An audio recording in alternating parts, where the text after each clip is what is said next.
Alhamdulillah. For attending. The topic or the theme for tonight, inshallah, is about the Muslim family structure. And before I pull out my cheat sheet and start getting into the topic, I just want to go back with you in time, just for a few minutes, to reflect upon the very first family ever put in creation, as we know it. Was Adam alayhi salam, as we all know. Adam alayhi salam, as we all know, Allah subhanahu wa ta'ala created him from dust or clay, and he fashioned him. But Adam was on his own. As mentioned in the hadith, Adam one day fell asleep. And while he was sleeping, Allah subhanahu wa ta'ala created Hawa, his mate, his spouse. And she was created from one of his ribs. Actually, in some narrations it says it was one of his top left rib. And when he woke up, he saw her, and he didn't know who this person was. But he was attracted to her. And he felt something very warm towards her, and likewise she felt the same towards him. And subhanAllah, when you think about it for a moment, he never knew. In fact, it's mentioned in one of the narrations of the hadith, he actually told her, he said, "Who are you? What are you? Who created you?" Because to him, this was a being that never existed. SubhanAllah. And so he was, when you think about it, the coming of those two spouses together, husband and wife, in most cases people who, in most cases, I know some of us marry within family, but in most cases people who've never met each other before. It's a repeat of that same event. But there was something special about the event of Adam and Hawa, which we forget about. Which was, there's this third element, or this third creature called Iblis. And his goal, out of his jealousy and envy towards Adam, because Allah subhanahu wa ta'ala elevated Adam and he refused to obey, so he knew he was doomed. So his goal was to cause as much pain and inflict as much damage as he could upon this new family that was just established. And he succeeded in at least part of that, where, as you all know the story, he whispered to Adam and Hawa to eat from the tree which Allah forbade them to eat from, and they were eventually expelled from the Jannah. So this is sort of the very first family that ever came together. We also know that that family eventually had offspring. And that offspring, some of them were righteous and guided, and some of them were not. We know the story of Qabil and Habib, the two sons of Adam alayhi salam. In those days, it was a special ruling specific to the descendants of Adam. So let me just emphasize special ruling. And if someone walks through the door while I'm halfway through the story, please explain to them afterwards, because some people may misunderstand. In those days, how did Allah subhanahu wa ta'ala will for people to procreate? There's only one male and one female. So if they give birth, the children, their offspring, who are they going to marry? Because that would be, by our standards of Sharia, that would be incest. Brothers and sisters marrying, right? But Allah subhanahu wa ta'ala made it permissible for them only that the brother of one stomach, as they used to say, meaning one delivery, and Hawa always used to deliver twins, male and female. So the brother of one delivery is entitled to marry the sister from another delivery, not his same sister. And the sister from one delivery is allowed to marry the brother of another delivery. So comes Qabil and Habib, and they had their dispute, where one of them wanted to marry the sister that came with him in the same delivery. Right? He insisted that he wanted to marry her. And I'm not going to take all the time detailing the story, but the point I want to bring to you is, therefore, from the offspring of Adam, there were good and righteous, and there were those who disobeyed. And eventually, as you all know the story, he killed his brother, and it's a lengthy story. So when we talk about Muslim family structure, and inshallah I want to highlight 7 points tonight that I want to emphasize. Let us remember that there is always exceptions to the rule, meaning that we have to do what we have to do, and Allah subhanahu wa ta'ala wills for the children to be good, for the relationship to continue, because sometimes the relationship might not continue between husband and wife. Sometimes you do your best, and of your offspring, maybe you have 3 children, 2 are very good, but 1 is not that good. These things could happen. But at the end of the day, the question you will be asked, Allah subhanahu wa ta'ala is not going to ask you why your child it didn't go that way, or why that relationship didn't last between you and your wife. What you'll be asked upon is, what did you do? Not the result, because you don't control the result in all cases. We're talking about a third individual in the equation. So, coming back to the point, there's 7 things that I highlighted. Let me take out my cheat sheet here so I give them to you in the order, because I actually put them in a certain order, that I wanted to stress upon tonight in the structure of the Muslim family. So the first point is taqwa, which I'm pretty sure most of you would have guessed. Allah subhanahu wa ta'ala tells us in Surah Al-Nisa, يَا أَيُّهَا النَّاسُ اتَّقُوا رَبَّكُمْ الَّذِي خَلَقَكُم مِّن نَفْسٍ وَاحِدَةٍ وَخَلَقَ مِنْهَا زَوْجَهَا.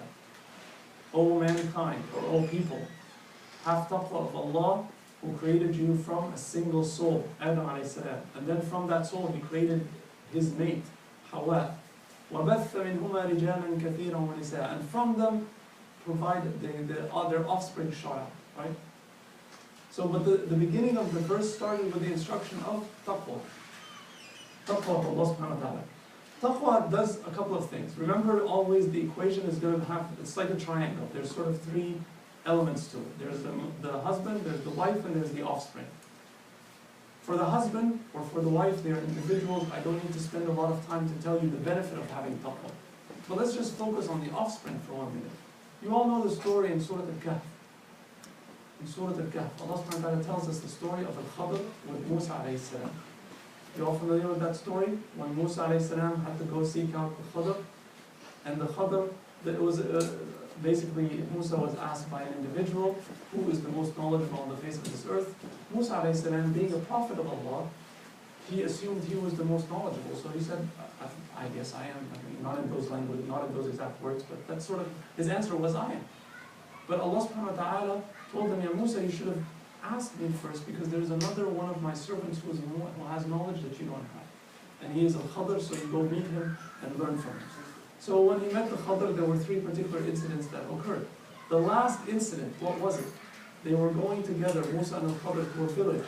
And in the village there was think of it as a wall, a brick wall, or like a fence, that was about to collapse. And Al-Khadr offered to reconstruct it for the people. And in spite of that, the people did not reward them. They actually had asked the people for food. The people of that village did not reward them. At the end of the story, when Musa, after Al-Khadr told Musa, that's it, we're going to separate, he explained to him every single incident. What did he tell him about that fence? He told him that that fence, underneath it, was a treasure that belonged to orphan children, boys. But the key thing is, he said, وَكَانَ أَبُوهُمَا صَالِحًا. Their parents, or if you take it literal, their father was righteous. They had taqwa. Because salah does not come without taqwa. You can't say someone is righteous if they don't have taqwa. By virtue of the father's righteousness, Allah subhanahu wa ta'ala preserved the children's and preserved the children's affairs. So taqwa, when we talk about it in the context of the family, we understand on an individual basis, the husband having taqwa, the wife having taqwa. I'm not going to spend a lot of time elaborating on that. We probably have some semblance, but you have to understand that the impact is greater because it extends to the children. Sa'id ibn Musayyib, he was one of the tabi'een, he used to tell his son, "Oh my son, I extended my prayer at night so that Allah subhanahu wa ta'ala may extend His mercy and bounty upon you." Meaning that I'm trying to be more righteous so Allah subhanahu wa ta'ala may extend this benefit to you. Not just thinking about himself. Not just thinking about himself. And this is probably most relevant to us here, where we live in an environment that is not exactly conducive to the moral standards we expect from our children in Islam. So it's actually a motivation for us as parents to pay attention to this, to try and strive and be more righteous, so that Allah subhanahu wa ta'ala may also extend that to our children. So that is the first pillar or foundation of the structure of the Muslim family. The second is mawadda, is love. And Allah subhanahu wa ta'ala told us in Surah Al-Rum, الَّذِي جَعَلَ بَيْنَكُمْ مَوَدَّةً وَرَحْمَةً. He's the one who has put between you, الَّذِي جَعَلَ بَيْنَكُمْ, between you, meaning the spouses, the husband and wife, mawadda, which is love, affection. Again, going back to the story I just mentioned, Adam and Hawa. He wakes up, who are you? What are you? But in a moment, they're very comfortable with each other. How did this happen? How did this happen? Allah subhanahu wa ta'ala instilled a love between the two, a compassion between the two. And most of us, when we go back and think about our wives, at least I'll speak for myself, I didn't know my wife, and I'll give you some more details. I'm originally from Egypt. My wife is from Australia. We've never seen each other. It was incomprehensible, inconceivable to me that one of those days I'm going to go to Australia and I'm going to meet her there at the masjid and we're going to get married, right? How did this come about? This is one of the signs of Allah subhanahu wa ta'ala. This is one of the signs of Allah subhanahu wa ta'ala. So love we have to put in context. There's the general love that we are instructed to love one another for the sake of Allah subhanahu wa ta'ala. I love you for the sake of Allah subhanahu wa ta'ala, and I would hope that you would love me back for the sake of Allah subhanahu wa ta'ala. This is al-ihab al-am or al-mawadda al-am. This is general love. But that is more relevant amongst the spouses. It has to be. Right? There's a stronger bond, there's a stronger affection between the spouses. And that has ramifications which we'll come to later. So the first pillar or the first foundation of the structure of the family is taqwa, is righteousness. The second is mawadda or love. The third is mercy, which Allah subhanahu wa ta'ala combined the two. جَعَلَ بَيْنَكُمْ He instilled between you mawadda, meaning love, and rahmah, which is mercy. And rahmah we can go on and on about, but I want to really bring it down to some practical examples. The Prophet ﷺ tells us in the hadith, الرَّاحِمُونَ يَرْحَمُهُمُ اللَّهُ Those who have mercy upon others, Allah will have mercy upon them. And then the hadith goes on to say, إِرْحَمُوا مَنْ فِي الْأَرْضِ يَرْحَمُكُمْ مَنْ فِي السَّمَاءِ Have mercy upon those in the earth, Allah will have mercy upon you in the heavens. Right? This is a general statement. General statement. It should be more relevant amongst husband and wife. It should be much more relevant amongst husband and wife. So when one of us, and I'm speaking for myself here, comes home and doesn't find things in the order they expect, maybe find some shortcomings, maybe the wife did not have the opportunity to do everything that we had agreed to, you should demonstrate mercy towards her by understanding that she had a lot of chores and she couldn't really get to them. So it's okay if she missed one or two items. It's not the end of the world. And you know what that will cause? She will reciprocate. Because when she notices that you are being merciful towards her and understanding that she has a lot to shoulder, she will also recognize when you are coming home tired from work and she's got a bazillion things that she wants to talk to you about, she'll have mercy upon you. And she'll maybe give you some space so you can unwind and settle down before you start engaging. And how many of us have seen the opposite of that cause a lot of problems between husband and wife? The husband comes home, exhausted from work, tired, walks in the house, looks around. Those of you that are involved in any of the social work with the community, finds something that's not in order and starts blasting off because the guy's tired, he's exhausted, and did not show mercy towards the wife. And so what's the wife going to do? She's going to reciprocate the same way. And she's going to say, what are you talking about? You don't know what I've been through all day. And she'll just dump it all on him, and then the whole thing spirals up, right? It becomes a big issue. Why? Because we took out the rahmah, the mercy in the dealings. I'll tell you another personal story, and many of us might have gone through this ourselves. When I was getting ready to get married, a long time ago, I don't need to tell you when, and many of us might have done this, it's actually obligatory upon you to learn about the rulings of marriage, and this is specifically relevant to our youth here. If you want to go to Hajj, you have to go learn the rulings of Hajj. If you want to pray, get up and pray, you have to learn the rulings of prayer. You're about to get married, you don't just walk into an open chest and then boom, something hits you in the face. You have to be educated, right?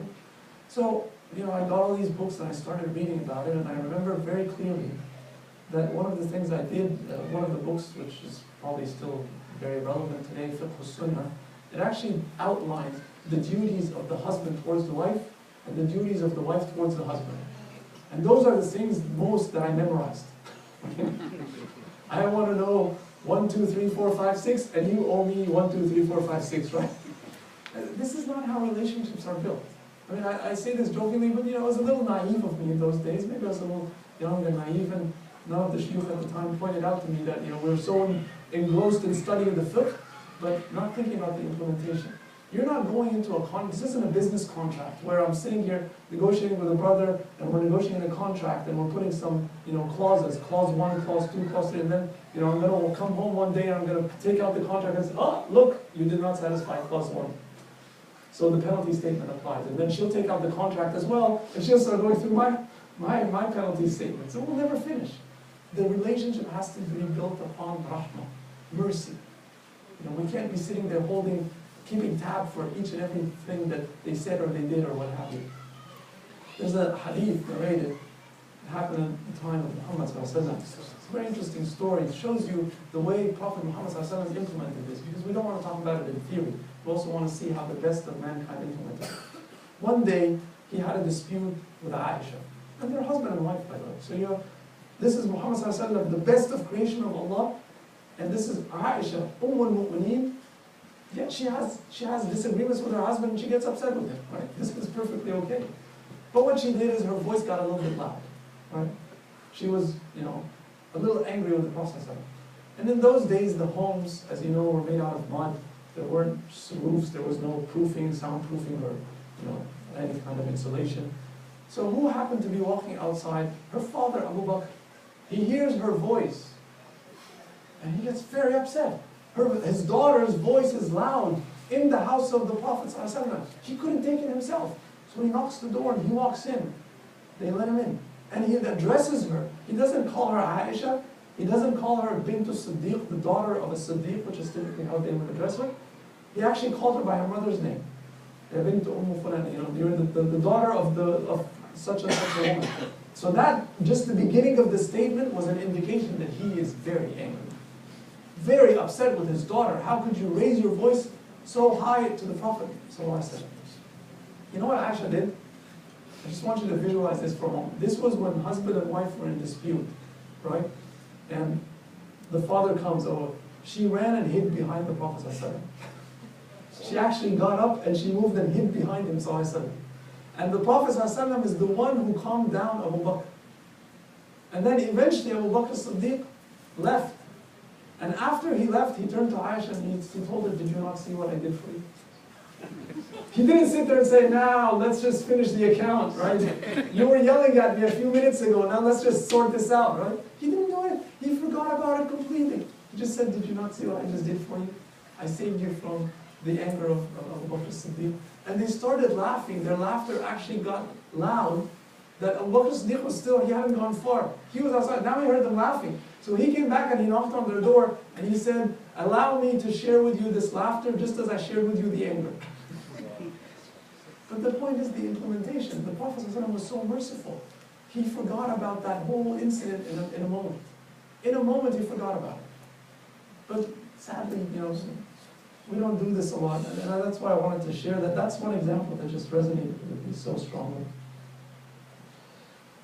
The fourth point, and this is a point that we could spend a lot of time on, is about choice of spouse.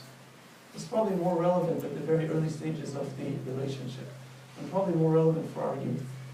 There's many examples I can cite and a hadith I can cite, and most of them you've heard, but it's from the point of reminding people about them, it's important that we bring it back in context. What are you looking for in a spouse? I'll tell you a story, this happened to me personally, again back when I used to live in Australia a long time ago. One brother came to me, I was married at the time, and he came to me and he said, and I asked him, how are you doing? Have you been married yet? He said, no, I haven't. I said, why? What's up? He said, yeah, I'm looking around, I can't seem to find the right spouse, the right wife. What was the issue? He said, I find her okay, she's got good manners, she hasn't memorized the Quran. I find she's memorized the Quran, but she's not very strong in her fiqh, and so I don't like, and I find it. And I looked at him and I said, okay, brother, let me just stop you. Have you memorized the Quran? No. How are you doing on your fiqh classes? Well, how is your manners? Well, one day up, one day down. I said, okay, so you're looking for something that doesn't exist even within you, and you're not married yet. This just doesn't make sense. Point is, the Prophet ﷺ told us definitely to look for the male, to look for the woman that has deen. That has deen. She has to be you know, someone is acceptable to you from terms of beauty, because beauty is a relevant thing. I mean, what might be beautiful to me might not be relevant to the brother, beautiful to the brother, right? The beauty is a relevant thing. There might be some issues around family, there might be some issues about that, but we know the Prophet ﷺ just said, a woman is married for 4 reasons, right? It's either her beauty, it's her wealth, it's her lineage or family, and it's her deen. فَاظْفَرْ بِذَاتِ الدِّينِ. So take the woman who has deen. It doesn't mean that you have to, you know, take someone who is not appealing to you, because I can't imagine someone married to a woman that he just wakes up every morning, looks at her and says, how did I marry you? That's just illogical. But it means that you don't put emphasis on the point of beauty. You don't put emphasis on the point of wealth. You don't put emphasis on the point of lineage of family. The emphasis you really have to put is on deen, is on how is her behavior. That's why it's very important, and I'm sure particularly the sisters are very good at this, when someone is interested in asking for a sister's hand in marriage, it's very good to have a network amongst the sister side, because they can give you some glimpse into her behavior. They can give you some glimpse into her behavior, for example, in the masjid, because you're not there, you don't see her. Right? That gives you some semblance of her deen. You know, is this someone that's sitting in the masjid bouncing up and down, or is it someone who actually appreciates the masjid, sits in the masjid, follows what's supposed to be done, even outside, in college or in school? I'm sure most of the brothers who have gone through this can relate to what I'm saying, but perhaps for the youth, this is a sort of an alien concept sometimes. And vice versa. When it comes to selection for the sisters, the Prophet ﷺ told us, you know, إِنْ جَاءَكُمْ مَنْ تَرْضَوْنَ دِينَهُ وَخُلُقَهُ فَزَوِّجُوهُ. If someone comes and asks for your daughter's hand in marriage, someone who is agreeable in his deen, meaning he has a good deen, and his manners are good, then give him your daughters in marriage. Don't go back and say, oh no, you know, I'll tell you something which I think some of you might relate to, because I've heard this myself. As I said, I'm from Egypt, but I go to India every year on business. We have this annual trip that we go to India. And the funny thing I heard over there, which some of the people I know over there told me, is apparently when a man goes to get married in India, one of the very common questions is, are you a manager? And if the guy's not a manager, then it's very difficult to get married. The expectation is that you can't be what we would call here in the US an individual contributor, right? You can't be an individual, you have to be a manager. And therefore, a lot of the younger folks strive to jump the scale very fast so they can become managers, and therefore it makes it easier for them in marriage. Now, this is really not in line with Islam. And although I don't know if this applies to Muslims as well as non-Muslims, always says, you know, India is a country that has a lot of different faiths in it. But the point is, don't make it difficult. When someone comes to you, the other hadith, the Prophet ﷺ tells us, those who you ask for the least mahr for are the ones who have the most barakah. So we get a young guy who graduated and just started working, maybe they've been working for a year, 6 months, 2 years, Allah. It's a short period. Naturally, in that short duration, this guy could have only saved up so much money. And then they come to ask for our daughter's hand, and we're like, okay, brother, I think the mahr should be $50,000. Where's he going to get that from? Right? What are they going to do with that? And you think you're doing this for your daughter's interest. It's actually not serving your daughter's purpose at all, because it goes against the hadith of the Prophet. So again, the point is, both from the male side and from the female side, the emphasis has to be on deen. Other things have to fall in place as well. Let's just make it clear. I don't want to create a conflict, because there should never be a conflict between deen and the other pieces. Naturally, someone who has deen, you're going to expect them to have a good character. And if they have a good character, alhamdulillah, hopefully there's a decent family behind it, etc., etc. Right? But don't turn it the other way around. Start looking at the family, the wealth, the status, the this, and then finally, oh, and he prays too. Well, maybe he doesn't pray Fajr, but he prays generally. This isn't how it works. It's the other way around. In fact, it's interesting. I heard a story once about a brother who went to apply for marriage, and he told me the story. They didn't tell me personally. The person who told me the story. He said, the first question I got asked, you know what? I said, what? He said, my father-in-law, to be at the time, basically said, do you pray 5 times a day? I think I spoke to him. He was like, I'm coming to ask for your daughter. So, do you pray 5 times a day? Yes or no?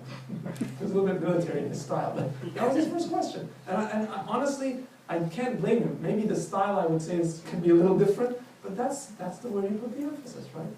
And likewise, like I said, for the sister. So anyway, without dwelling too much on this point, because we could go on and on about this point, it's very, very relevant. And you'll even notice, for example, Musa alayhi salam, when he got married, you all know the story of the Quran. He went to a land where no one knows him. No references. You know what we call references? There are no references. He helped 2 ladies, give water to their herd, right? Or water their herd. So one of them immediately saw in this man a characteristic, which is this guy is trustworthy. He helps other people, and he didn't approach us in any way that was what we would call today sleazy, or he wasn't trying to do anything immoral. On the contrary, he was at the highest moral level, and he was helping us. So when she went back and narrated the story to her father, immediately the father understood that this is a man of high character. So what does he do? He calls him and he offers him his daughter in marriage. Another story, I don't know if you know this story. You all heard of Umar ibn Abdul Aziz, right? Umar ibn Abdul Aziz, his mother, her name was Layla. Do you know who her mother was? So, at the time of Umar ibn Khattab, he used to walk in the evenings to check upon the status of the Muslims in Medina. And one night, he overhears, again, the houses are clay, right? There's no solid roof. So he overhears a conversation inside one of the houses between a daughter and her mother. The daughter is telling the mother is telling her daughter, hurry up, my daughter, mix the milk with water so before Fajr comes out so we can go and start selling it. The daughter responds back and she says, my mother, did not Amir al-Mu'mineen, meaning Umar, did not Umar forbid us from cheating and mixing milk with water? And why are we doing this? And the mother said, but you don't understand. Umar doesn't see us, just listen to me now. So the daughter responds and she says, but Allah sees us, where do we go from Umar? Umar hears this dialogue. He runs back home. He calls upon his sons. And he takes them and he says, one of you needs to marry this girl. Just from one incident, he immediately deduces that this is a girl of high moral standard, a girl who has deen, who has taqwa. Because she asked her mother, does not Allah see us? That means she's God conscious. She has taqwa. So he takes his son Asim back. Asim marries that lady, and together they give birth to Layla, who was the mother of Umar ibn Abdul Aziz. You know if you know that. So there was lineage between Umar ibn Khattab and Umar ibn Abdul Aziz through them. So again, the point of choice. There's a story, one more story I'll tell you before I move off at this point. Some of you might have heard it. Honestly, I cannot confirm. We attribute this story to Abu Hanifa. I could not confirm that it is attributed to Abu Hanifa. But the story is there. Allah Alam whether it applies to Abu Hanifa or otherwise. A man is walking in the street, and there's a tree which has some fruit, and some of the fruit fell outside the garden onto the street. So he picked up a fruit and he bit into it. And then he realized that he took something which he does not own. So he knocks the door of the house and he asks the owner of the house, he said, I'm knocking your door, I'm asking you for forgiveness. He said, forgiveness for what? He said, I bit into a fruit that had fallen in the street, I don't own the fruit. Now let me just qualify something. If the fruit, technically, if the fruit falls in the street, it doesn't matter, right? It doesn't matter. Because it didn't fall inside the man's garden, it fell outside the man's garden. So it becomes, quote unquote, public property, right? But he was still so concerned. So he asked for forgiveness. So the man immediately identified this guy as a very high moral standard. So he told him, I will only forgive you in one condition. He said, what's the condition? He said, you marry my daughter. The man said, wow, I marry your daughter. He said, but let me tell you, here's the issue with my daughter. She is blind. She cannot see. She is deaf. She cannot hear. She is crippled. She cannot walk. And she cannot talk. Right? She's mute. So imagine at that point in time, a young man thinking, wow, I just had one bite of a piece of fruit, man. Can we just figure a better way to settle the account? This is really difficult. He said, but I had to clear my conscience. What am I going to do? So he finally agreed. He said, okay, I have to do this because I am at fault. So the marriage is arranged a few days later, and they marry, and then he walks in to see his bride that he'd never seen. Right? I mean, there was not much to see in his mind. I mean, she's crippled, she's blind, she's mute, she's deaf. What else? What is there to see? He said, as I walked in, I said, Assalamu alaikum. This dark image stood up and started walking towards me. And he said, I saw one of the most beautiful women on the face of the earth that I had ever seen. And then she responded to him and said, Wa alaikum assalam. And then she walked up to him and grabbed his hand. And so the man was completely baffled. He was like, are you my wife? Is there a mistake, a confusion here perhaps? Did I walk into the right room?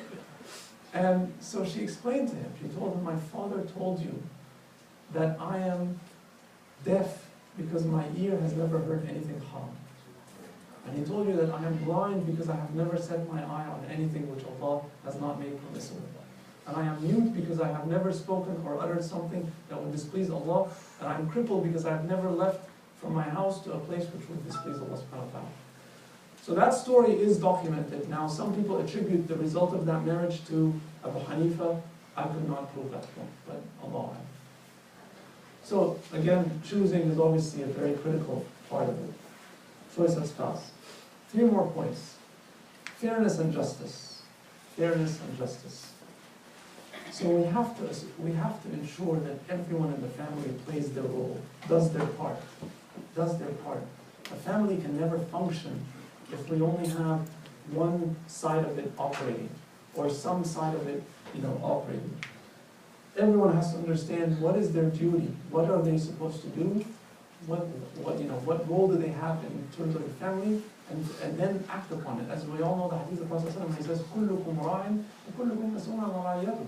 All of you are responsible, and everyone's responsible for the people that he is leading, or as they typically translate it, they call it for his. The word skips my tongue now. Anyway, the hadith goes on to say, "Fal-abu ra'in," a father is a ra'i, is like responsible, is like a ra'i in the Arabic language. If you literally translate it, it is someone who attends to a herd. So a father is like someone who's attending to their herd, they're attending to their family. And he is responsible for his family. And a wife is also responsible for her household and attending to the affairs of the household and her husband. And the servant is also responsible and attending to the herd of their master. So everyone understands that they have a role and responsibility and they execute upon it. And that's why the story that happened at the time of Muhammad sallallahu alaihi wasallam. Salman al-Farisi, one of the companions, goes and visits his dear brother Abu Darda. But this was before the time of Hijab. So Abu Darda comes in, they were close friends. He comes to visit Abu Darda, he sees Abu Darda's wife. Because the Hijab, as many of the scholars explain, this incident happened before the requirement of Hijab. So he sees her in a very messed up sort of look. Her clothes is not exactly, I'm making this up, but maybe her clothes wasn't tidy, maybe her hair is not very tidy. But he basically said, كانت في الحالة رفضة, meaning she's untidy, right? So he asked her, what is wrong with you? And she said, your brother Abu Darda has no interest, indicating that he's not really into married life, right? That's sort of what she's trying to tell him in a polite way. So that day, Salman stays with Abu Darda. Abu Darda prepares some food for him. Obviously, he's welcoming his guests. He puts the food, and Abu Darda puts the food in front of Salman to eat, and he says, eat. And Salman says, why am I eating alone? Why aren't you eating? He said, I'm fasting. Now, this was not Ramadan, so this was voluntary fast. He said, I am not going to eat unless you eat with me. You break your voluntary fast. Because he understood from the wife something was going on. So Abu Darda was resistant, then finally Salman pressured him and he broke his fast and they ate together. And then that night they went to sleep. So Salman was about to sleep and Abu Darda stood up to start praying. Salman told him, go back to sleep. And then they went to sleep for a short period. Then Abu Darda gets up again. He said, go back to sleep. Until finally the last third of the night was there. Then Salman told him, get up, let's pray. and they prayed together. So the Abu Darda felt that, some man came and sort of, almost like spanked him. Like he made him break his fast, he wouldn't let him pray all night. What's going on with this? So he went to the Prophet ﷺ and he complained to him. And the Prophet ﷺ told him that what Salman did, he acknowledged what Salman did was correct. In fact, he told him, Inna li nafsika alayka haqqa. You have your soul, your nafs has a right upon you. First, actually, Inna li rabbika alayka haqqa. Your Lord has a right upon you. Your soul has a right upon you, and your family have a right upon you. فَأَعْطِي كُلَّ ذِي حَقٍّ حَقَّ. So give everyone their due right. Right? Don't tilt the scale too hard. Don't go too hard on giving the wife her right and neglect the rights of Allah subhanahu wa ta'ala or your own nafs. Or go too hard on and lean on giving your nafs its rights and neglect the rights of Allah and your wife. Balance, you have to balance it. Every one of them has their due right, and you have to satisfy their due right. So being fair, being just, everyone has to do their due right. I'll tell you one thing about rights, by the way, which you might find is a little hard, and I'm not encouraging you all to go do it tonight, but in a hadith, the Prophet ﷺ, he tells us, he says, Rahim Allah, he actually makes dua for this, but he says, may Allah have mercy upon a man who gets up at night and prays, and then he shakes his wife to get up and pray, and if she doesn't get up, he sprinkles some water in her face to get up and pray. The Prophet ﷺ made dua for him. May Allah have mercy upon him. Then the hadith goes on to say, and may Allah have mercy upon a woman who gets up at night and prays, and then shakes her husband to get up in prayer. And if he does not get up in prayer, then she sprinkles some water on his face to get up and pray. These are rights and obligations. You have a right towards your wife, and she has a right towards you. You should work as a tag team, right? If you don't do that, then one of you is neglecting the rights of the other. Like, I hear stories of brothers who get up and pray Fajr, for example, and they never wake up their wives. What's up with that? Or vice versa, right? Again, I'm not encouraging you all today to go home and spray water. If you want to do that as a joke, that's okay. Yeah, there was a sheikh, one of the sheikhs who taught me a long time ago. He mentioned this hadith one day, and a sister attending the halaqah went back home. Her husband was one of those people that just barely prayed Dhuhr. So she got up at night, Qiyam al-Layl, and she shook him, he didn't wake up, and she didn't even spray water. She got a cup of water and dumped it. It became a family issue, as you can imagine. So yeah, just be careful of that. But yeah, it's very important, this issue of giving everyone their due right. So amongst the due rights, the husband has al-qawama. The husband has the right of leadership. Allah has granted this to the male. Right? And the sister needs to go along with it. It does not deprive her of anything, because on the other hand, she has the right of shura, where you are supposed to consult with her. The Prophet ﷺ himself consulted with Musulaim in Ghazwat al-Hudaybiyah, when they went to make Umrah, and then the kuffar of Mecca stopped them along the way at the place of Hudaybiyah, where they had the pact. If you remember, the Muslims had actually been in the state of Ihram, because they were going for Umrah. And then after they made the pact basically said the Muslims will not go to Mecca for Umrah that year, they will go the following, right? So the Prophet ﷺ, he was in a state of Ihram, so the Sahaba told him, what do we do? He said, we cut our hair and we make tahallul, right? As if we're coming out of Ihram. So when he said that, none of the Sahaba really liked that. They didn't want to do it. They were so upset because they wanted to complete the Umrah. So he went, and who did he consult with? His wife. And she was the one who told him, call your barber, have him come and start cutting your hair in front of everyone, they will all follow you. And that actually happened. So just as the husband has the right to lead, the wife has the right to consult. And they work together collaboratively, not against each other. Right? These are amongst the issue of justice and fairness. And then acknowledge that each and every one of us has shortcomings. Neither one of us are perfect.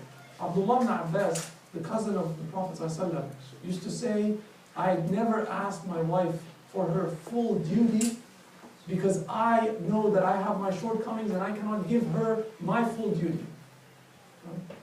But we tend to always expect the best from the other side, and never look at ourselves and notice that we have shortcomings, or want to acknowledge that we have shortcomings. And the last 2 points, my brothers and sisters, are kindness. Kindness. Allah subhanahu wa ta'ala tells us, وَعَاشِرُهُنَّ بِالْمَعْرُوفِ, and live with them in kindness. live with them in kindness. This issue of kindness I can go on and on about, but I just want to share with you a hadith. This is sort of a golden rule. The Prophet says, kindness and softness is never put into anything except it will beautify it. And if you take kindness and softness out of something, it will corrupt it. This is where our egos come into play. This is what causes actually a lot of family feuds and a lot of disputes in families. Something happens, something goes on, we throw kindness out the window, and we bring big egos into play. The husband is like, how could she have spoken to me like this? And the wife is, did you see what he did to me or how he moved his hand? And then the husband is like, well, you should have seen what you did this, and then what you did that. And it just keeps on escalating and escalating. Because we took kindness out of it. Completely out of it. This is not al-ashra bil-ma'ruf. I just gave you the example of the Prophet ﷺ with Aisha. I mean, after she was yelling at him or raising her voice, and she hid behind him, he completely forgot about it. Right? So kindness in the dealings. I'll tell you, it sounds anecdotal, but this is actually a true story. It was, I believe it was at the time of Imam Malik. There was a woman. She was climbing up the stairs. And again, in those days, clay, I want you to imagine clay homes. If there's a stair inside, it's a staircase. It's probably made out of some kind of mud or maybe wood, right? And it's leaning against the roof. So this woman is climbing the stairs, and her husband obviously needs to be rebuked for having done this. He said, if you take a step up, you are talaq, you are divorced. If you take a step down, you are talaq, you are divorced. And if you stand where you are talaq, you are divorced. Why is this issue so popular? Because the woman, you know what she did? She jumped off the staircase. So the divorce never happened, and when the scholars heard about it in Medina, they said this is a woman who has fiqh, right? She has understanding. Now, let's take this for a moment just and fast forward to this day and age. Not even say talaq. Imagine her husband, if she's going up the stairs and her husband says something that's maybe not correct. If she takes kindness out and she brings ego in, the family would have ended potentially right there and then. Potentially right there and then, because she would have responded back, one word from him, one word from her, and the whole thing goes boom. So kindness is an essential foundation of the family structure. And the last one is good manners. Al-akhlaq al-hasana, good manners. You all have heard this hadith. The Prophet ﷺ told us in the hadith, خَيْرُكُمْ خَيْرُكُمْ لِأَهْلِ. The best of you are the best of you to their family. وَأَنَا خَيْرُكُمْ لِأَهْلِ. And I, meaning Muhammad ﷺ, am the best towards my family. So if you want to really understand this hadith, look at how Muhammad ﷺ used to deal with his family, and you deal the same way. And you deal the same way. You know, when Aisha comes to him, this is the leader of the believers. The Prophet, the leader of the, think of him like the president of the Muslims, the leader of the army, the Prophet of Allah, the final Prophet, the seal of the messengers. And he's sitting, and there's some of the Ethiopians came to the masjid, and they were doing some strange dance with their spears. And Aisha comes behind them, and he says, "O Prophet of Allah, can I watch?" Imagine one of us today. Watch? You're out of your mind? Can't you see I'm busy? I have all these affairs? What did the Prophet tell her? He said, watch. And she said, I put my head on his shoulder and my cheek against his cheek. And I observed while the rest of her body is hiding behind him. And I observed. And then he would keep on saying, Afaraqti Aisha, have you had enough, O Aisha? And she'd say no. And she said, I enjoyed my cheek stuck to his cheek. So I think she didn't. She said I was done with the show, but I just enjoyed sitting in that position. He had no issue with this. This is part of his character, his good manner.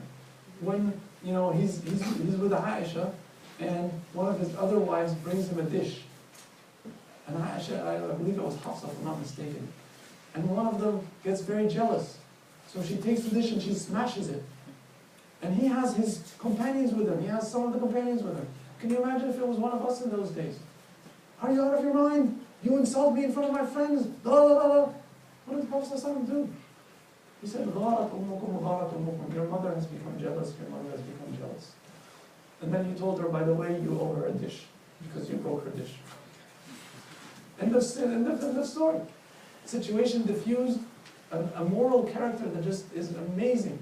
So if you want to really understand it, go back to the way Muhammad ﷺ dealt with his wives. خَيْرُكُمْ خَيْرُكُمْ لَأَهْلِهِ. The best of you are the best of you to their family. And I am the best of you to my family. May Allah subhanahu wa ta'ala help us nurture stronger families and inshallah establish them on the right foundation. We need to impart a lot of this to our youth. Many of us, alhamdulillah, or most of us are probably married and we've gone through this experience. Perhaps in hindsight, maybe you're sitting there thinking, maybe I would have done things a little differently. Too late, sorry. But the point is, for the younger generation, they're not exposed to this. They're actually exposed to a lot of other influences that actually don't even come close to what I'm talking to you about. They're completely orthogonal to them. So we have to help them understand this. May Allah subhanahu wa ta'ala guide us that which is best. آخر دعوانا الحمد لله رب العالمين وصلى الله وسلم على نبينا محمد وعلى آله وصحبه وسلم.